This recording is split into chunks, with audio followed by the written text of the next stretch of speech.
Well, hello. Today we're in Richmond, Virginia at Mr. and Mrs. Sturdivant's farm. It's an urban farm, a very, very large garden here.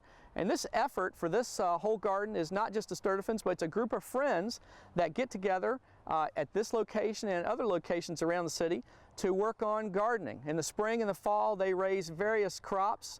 And they also do education. They work with the community to educate youth and adults about gardening, about collards, which we're going to talk about today, and about other things. Because this time of the year, Thanksgiving, Christmas time, people are very interested in collard greens, and everybody knows about that southern tradition. On New Year's Day, you eat collard greens, black-eyed peas, and cornbread. So we're going to talk a little bit about production, but I want to introduce Mr. Dennis Harvey. Dennis, what have you got going on here in front of us? What are we seeing? Chris, we have a variety of cabbage growing, and 'tis the season for collards. We have a variety of collard greens growing also, and I'd like to show you some of our collard greens growing this season. Let's go look at them. Let's check them out. We planted these collards in the middle of August this year.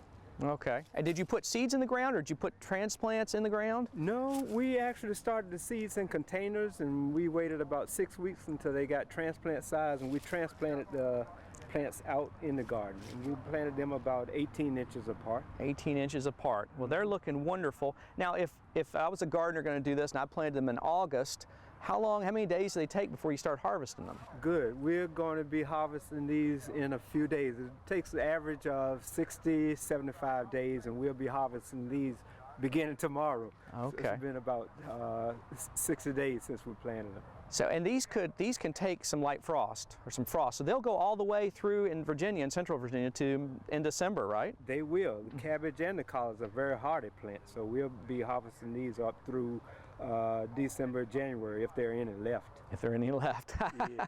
Now, do you cut the whole plant down, or do you take off leaves, or how do y'all do that? No, Chris, sometimes we'll cut the whole plant down. If we get a large one, we'll take a knife and cut the whole plant down. But normally we would start with the best looking leaves, starting at the bottom up, and then just break them off. Okay. Break them off and do the leaves, the best looking leaves.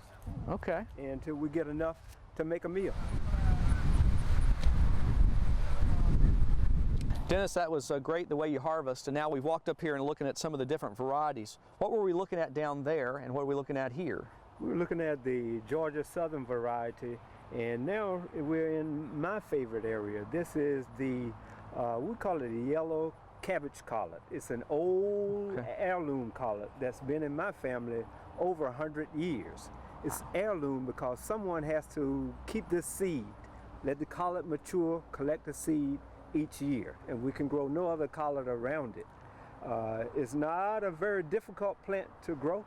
We plant them in August, give them water, mostly give them water, and give them light pesticide. And of course, we use my favorite tool, a garden hoe, to cultivate them, and we worry a little bit about the pests. We just found some of the cabbage looper worm, and we do use a light pesticide or actually come out and hand pick them.